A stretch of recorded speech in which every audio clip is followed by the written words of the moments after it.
സംസ്ഥാന junior girls football മത്സരങ്ങൾ പാലക്കാട് നടന്നു. നൂറണി ടർഫ് മൈതാനത്ത് നടന്ന മത്സരത്തിൽ ആദ്യ ദിനം ഗ്രൂപ്പ് ഘട്ട മത്സരങ്ങളിൽ പാലക്കാട് മലപ്പുറം ടീമുകൾ വിജയിച്ചു.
ആറാം തീയതി വന്നു കഴിഞ്ഞ മാസം.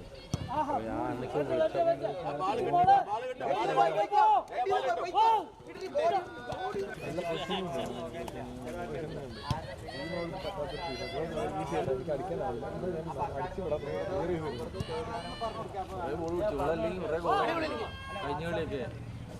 മത്സരങ്ങൾ ടി.എം. ശശി എം.എൽ.എ. ഉദ്ഘാടനം ചെയ്തു. വളരെ ചെറിയ കാലം മുതൽ ഏറ്റവും നന്നായി വിവിധ കായിക മത്സരങ്ങളെ പോലെ ഇനങ്ങളെ പോലെ നന്നായി ശ്രദ്ധിച്ചാൽ ഏറ്റവും നന്നായി വരുന്ന ഇനമാണ് ഫുട്ബോൾ എന്നുള്ള കാര്യം ഇപ്പൊ നമുക്ക് ഈ ലോക ഫുട്ബോൾ സമയത്ത് തന്നെ ഇന്ത്യ തെളിയിച്ചു. കുട്ടികളുടെ ഫുട്ബോളിൽ അന്താരാഷ്ട്ര തലത്തിൽ ബ്രസീലിൽ പൊട്ടിച്ചു ഫുട്ബോൾ. അപ്പൊ ആ നിലയിലേക്ക് ശ്രദ്ധ കൊടുക്കാൻ തന്നെയാണ് ശ്രദ്ധ കൊടുത്താൽ ഏറ്റവും നന്നായി വരും എന്നതിന്റെ ഏറ്റവും ഉത്തമ ഉദാഹരണമാണിത്. എനിക്ക് നിങ്ങളെ കാണുമ്പോൾ സന്തോഷം. എനിക്കുള്ള ഭാവിയിൽ ഞാൻ മറ്റൊരു വേദിയിൽ ഇത് പറഞ്ഞിരുന്നു, രാജുവിന്റെയൊക്കെ സാന്നിധ്യത്തിൽ വരാൻ.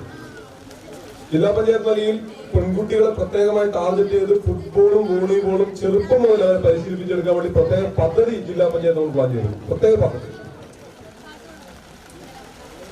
അവരെ 13-12 വയസ്സ് മുതൽ കുട്ടികളെ കൊണ്ടുവന്നവരുടെ വിദ്യാഭ്യാസം, പരിശീലനം, അവരുടെ താമസം ഉൾപ്പെടെ എല്ലാ കാര്യങ്ങളും ഏറ്റെടുത്ത് ചെറുപ്പം മുതൽ കുട്ടികളെ അങ്ങനെ പരിശീലിപ്പിച്ചെടുത്ത് ഇന്ത്യൻ ഫുട്ബോളിലേക്ക് സംഭാവന നൽകുന്ന പോലെയിലേക്ക് ജില്ലാ പഞ്ചായത്തിലേക്ക് മാറ്റാൻ കഴിയും. അങ്ങനെ പറ്റും. തദ്ദേശഭരണ സ്ഥാപനങ്ങളിലേക്ക് അത് പറ്റും.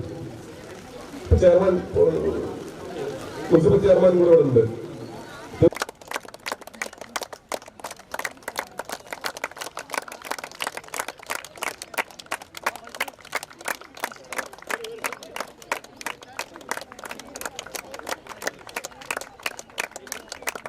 പാലക്കാട് ജില്ലാ sports council president Shri T M. Sasi, Palakkad നഗരസഭാ chairperson Shri Smithesh, Kerala football association secretary K. Suresh Kumar അധ്യക്ഷനായി. നഗരസഭാധ്യക്ഷൻ പി. സ്മിതേഷ് മുഖ്യാതിഥിയായി. Kerala football association vice president Sivakumar, M. J. Anees എന്നിവർ സംസാരിച്ചു. ചൊവ്വാഴ്ച കണ്ണൂർ, കോട്ടയം, വയനാട്, എറണാകുളം ജില്ലകൾ തമ്മിലായിരുന്നു മത്സരം. ഓഗസ്റ്റ് 2-നാണ് ഫൈനൽ. UTV news, Palakkad.